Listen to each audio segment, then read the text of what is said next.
താമരശ്ശേരിയിൽ യുവതി ഓട്ടോയിൽ പ്രസവിച്ചു എന്നൊരു വാർത്ത വരുന്നു.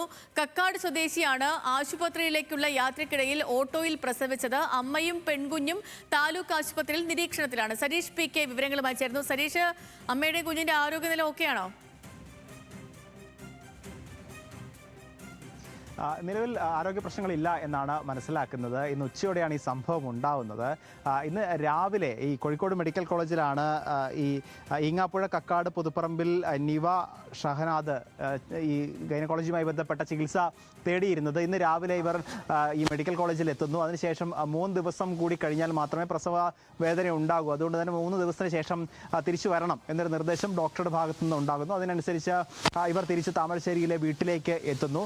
ഇന്ന് ഉച്ചയോടെ വീണ്ടും വേദന വന്നതിനെ തുടർന്ന് ആശുപത്രിയിലേക്ക്, താലൂക്ക് ആശുപത്രിയിലേക്ക് പോകുന്നതിനായി ആംബുലൻസിനെ ആദ്യം വിളിക്കുന്നു. പക്ഷേ ആംബുലൻസ് വൈകും എന്നത് അറിഞ്ഞതോടെ പിന്നീട് തൊട്ട് ായ നവാസിന്റെ ഓട്ടോയിൽ താലൂക്ക് ആശുപത്രിയിലേക്ക് പോകുന്നു. ഏതാണ്ട് 3 കിലോമീറ്റർ മാത്രമാണ് ആശുപത്രിയിലേക്ക് എത്താൻ ബാക്കിയുള്ളത്. അതിനിടയിലാണ് എത്തുന്നതിന് മുൻപ് ഓട്ടോയിൽ തന്നെ പ്രസവിക്കുകയും ചെയ്യുന്നത്. ബന്ധുക്കൾ ഉൾപ്പെടെയുള്ളവർ കൂടെ ഉണ്ടായിരുന്നു. അതുകൊണ്ട് തന്നെ ഓട്ടോ സമീപത്ത് നിർത്താൻ പറയുന്നു. പ്രായമായ ഒരു സ്ത്രീ, അതായത് കുടുംബത്തിൽ തന്നെ ഒരു അമ്മ ഈ പ്രസവത്തിന് നേതൃത്വം നൽകുന്നു. അങ്ങനെ ഓട്ടോയിൽ പ്രസവിക്കുന്ന ഒരു സാഹചര്യമായിരുന്നു ഉണ്ടായിരുന്നത്. പിന്നീട് ആണ് താലൂക്ക് ആശുപത്രിയിലേക്ക് ഇരുവരെയും കൊണ്ടുപോവുകയും ഇവർ രണ്ടുപേരും ഇപ്പോൾ നിരീക്ഷണത്തിലാണ് എന്നാണ് മനസ്സിലാക്കുന്നത്. നിലവിൽ ആരോഗ്യ പ്രശ്നങ്ങളില്ല എന്നതാണ് ഏറ്റവും സന്തോഷകരമായ ഒരു കാര്യം. യെസ്, അത് തന്നെയാണ് ഏറ്റവും പ്രധാനവും സന്തോഷകരമായ കാര്യം. അമ്മയും കുഞ്ഞും സുഖമായിട്ടിരിക്കുന്നു.